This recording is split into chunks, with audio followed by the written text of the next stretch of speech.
Okay, this is a room that nobody's probably walked into for the past 10 plus years. It's a little time capsule, if you notice by the Madonna clock and my interesting attempt at color painting, the homage to Poison and Motley Crue, the 90210 posters, little, I think they were trading cards that were stickers, and the Bon Jovi sort of wall. This was my bed. It's a little small for me now. Probably why I don't stay in here anymore, but yeah. And what floor are we on? We are on the 68th floor. Not a bad view to wake up to.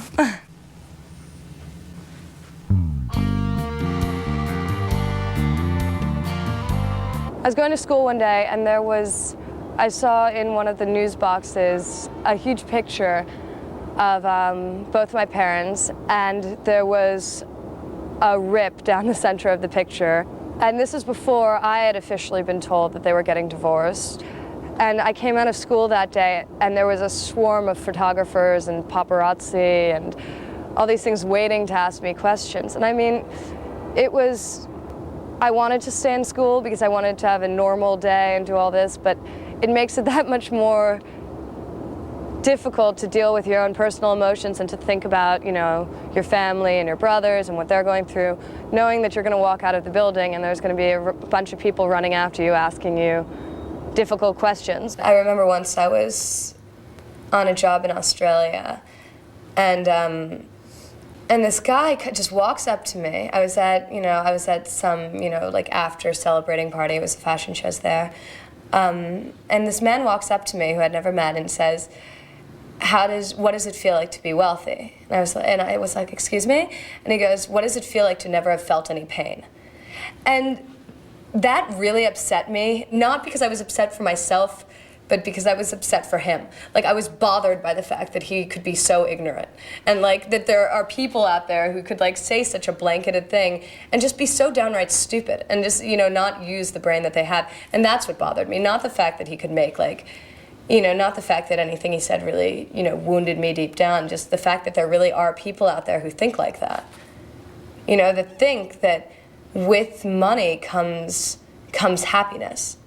There were times as I grew older that I became more conscious of it by the way people treated me because I had money. It wasn't even my money, I was a little kid. It was I'd noticed people treating me differently because my parents had money. So that even, one more step removed. So I never really understood that because I couldn't give them my parents' money. So I didn't really think there was a reason to treat me in a different way. But I think that's why in friends that I have now, the major quality I look for is sincerity, because I think there is a lot of that, and I didn't realize it when I was younger because I was quite sheltered, but now I see it, so.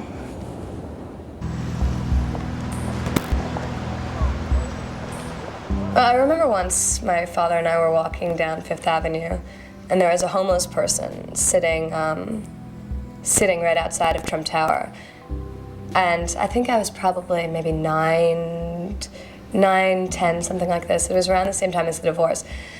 And I remember my father pointing to him and saying, that guy has $8 billion more than me, because he was in such extreme debt at that point, And me thinking, what are you talking about? He was sitting outside of Trump Tower, and I'm looking and I'm going, and I didn't understand, and I think I just thought about it maybe like a year or two ago, and I found it interesting. It makes me all the more proud of my parents that they got through that. Rather than getting Barbie dolls, I used to get upset. I always wanted Legos or like erector sets or something like this. So I love like looking at the New York skyline and being able to figure out like what I'm going to add to that, and what patch of like sky maybe one of my buildings will be in. So I've basically always wanted to go to real estate development. It's in the blood, I guess.